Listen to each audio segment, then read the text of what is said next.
This is the Shabbat of Acharei. The Hebrew word for after, Acharei. Of course, it's the week after Acharei, Passover. That great, of course, Jewish but also universal celebration of freedom. An annual reminder that though we human beings experience hardship and suffering, indignity and degradation, we are not defined exclusively by those experiences. It's an annual celebration that reminds us that though we human beings inflict others and afflict others in so many ways, we are not destined inevitably and inexorably to the lowest and most base human elements of our nature. No, we have freedom. Freedom is possible. Freedom is our birthright. Freedom is our shared longing. It is the Shabbat Acharei, the Sabbath after, the Hebrew word for what comes behind, what we move through and put past us. The Hebrew word after, Acharei, is from having put something at your back as you walk forward. Acharei. We walk forward after Passover, after San Diego, after Pittsburgh. But before we leave, before we pass over, we learned a couple of weeks ago that we have to pass through. That Passover is not over until we pass through. Our own Seder, that ritualized telling of the story, holds the future and the past in a delicate balance. It understands, as many of us know, that history repeats itself. Repetition, the same Seder over and over and over again. We say the same things. One repetition, of course, and one phrase that appears over and over again in the tradition and certainly in the Haggadah. B'chol dor v'dor kamim aleinu l'chalotenu. In every generation, history will repeat itself. There will be those who get up to destroy us. In a Seder that will repeat itself, we are told about historical necessity, historical repetition. And then the Seder will tell us something else. That in every generation, not only will people arise that want to kill us, but in every generation, each and every one of us is enjoined to renew the tradition. The same phrase in every generation, once about history's repetition, and another bechol dor v'dor in every generation, we can make it new. To paraphrase Heraclitus, we never step into the same Haggadah the same way twice. This repetition and this importance on the cyclical nature of both storytelling and, of course, history, with a slight twist, has us thinking, of course, about Sigmund Freud. Freud would love this, right? Freud's understanding about repetition, he argued that repetition can be a sign that something, right, is being worked through. Something incomplete needs completion. Repetition is a compulsion, Freud wrote. Not because we have a compulsion, but because healing is compulsory. There must be a finishing of what has not yet been finished. And so Freud said, yes, we are destined to repeat history over and over and over again individually until we realize that in each and every repetition there is an acharei, there's an afterwards that you can look back and say, yes, that keeps coming up again over and over again. Maybe I should choose differently this time. Might I decide to be free in how I play out the pattern that seems to be a pattern that has a mind of its own. Here we go again. How many people say that in the middle of a pattern? Here I go again. Here it goes again. Here we go again. Been there, done that. There's Big Ben, and there's Parliament. Groundhog's Day. We go around and around in a circle, and here we are. But that little moment Freud introduced, the acharei, the afterwards, has me thinking, of course, about a repetition compulsion in the Torah itself. Tomorrow morning, in shuls and synagogues around the world, we will read about Nadav and Avihu, two children of the high priest Aaron, the older brother of Moses. These two children, Nadav and Avihu, his name Nadav meaning generous. Avihu means he's my dad. These two brothers that deigned to bring an offering in Parshat Shmini and inexplicably were killed. These two brothers, their story appears no fewer than 4 times in Torah, as if the Torah is trying to work something out itself within this story. As if the Torah, our own sacred literature, is trying itself to say history will repeat itself over and over again until you stop at each one of these repetitions and ask, what is the nature of this particular time that Nadav and Avihu's story is repeated?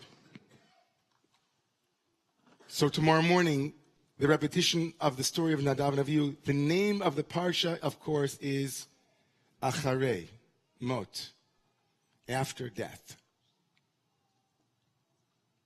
A look at this unique repetition might give us some insight also into the unique experience that all of us, to some degree, are experiencing this week in the after death of last Saturday, in the after death of so many targeted minorities and targeted humans. Tomorrow morning's reading, the unique repetition of the story, is the context for the entire Yom HaKippurim, the Yom Kippur, Day of Atonement, Day of Forgiveness ritual.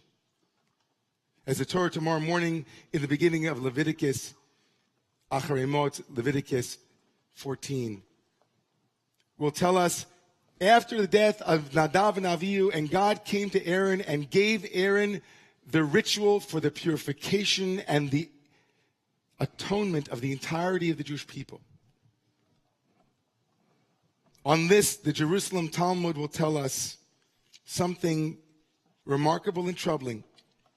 Tanya, says the Jerusalem Talmud, we taught, Lama umazkir mitasan b'yom HaKippurim. Why does Nadav and Avihu's repetition now, in this unique instance, times that they are being repeated, why does it couple their death atonement? L'lamedecha shekashem sheyom HaKippurim mechaper al Yisrael. To teach us that the same way that the Day of Atonement atones for the sins of Israel, kach mitatan, so too the death of tzaddikim, of righteous ones, also brings about atonement for the world. And on this, a 19th century commentator, the Torah Tamimah, Rabbi Epstein, Yechimiel Epstein, writes, I don't understand how the death of someone can bring about forgiveness for the world. Clearly not a Christian thinker.